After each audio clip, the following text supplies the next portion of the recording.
Think back to your high school classroom. You look to your left, and your neighbor's preparing to study abroad in Europe. You look to your right, and this neighbor's preparing to go to the south side of the island for a doctor's visit. And you? Well, you don't get to do such opportunities. In fact, you don't get to go anywhere at all. Why?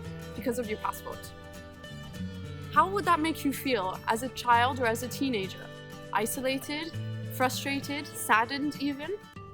This is the feeling of many children in the Turkish Republic of Northern Cyprus.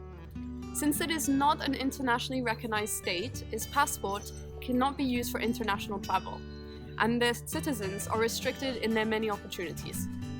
The island of Cyprus suffered from civil war in the 1960s, and its consequences are still seen today. Turkey invaded the north part of the island in 1974, which led to the division and the creation of the TNRC.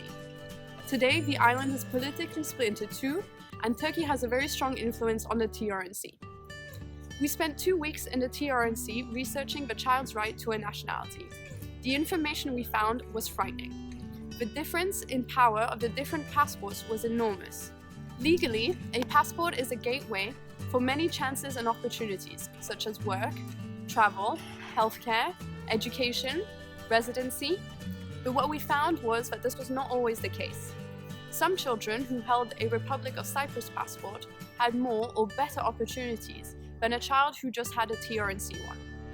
On top of that, discrimination and corruption at a political level added to the severity of the situation. People told us that they felt robbed of their rights, abandoned by their government, and have completely lost hope. One of our respondents, who's been involved in the nationality conflict since he was 13 years old, had this to say. Because people are not killing each other, it doesn't mean that it shouldn't be covered. I feel fooled. I lost my trust. I lost my trust to human rights, because this is a case where human rights are breached. Why people should know it? Because this is happening. This problem does exist. But this is what we would like to change, and this is what our whole project is about. We are a group of 6 students from Maastricht University who are carrying out this research in order to bring this conflict in the eyes of the international community.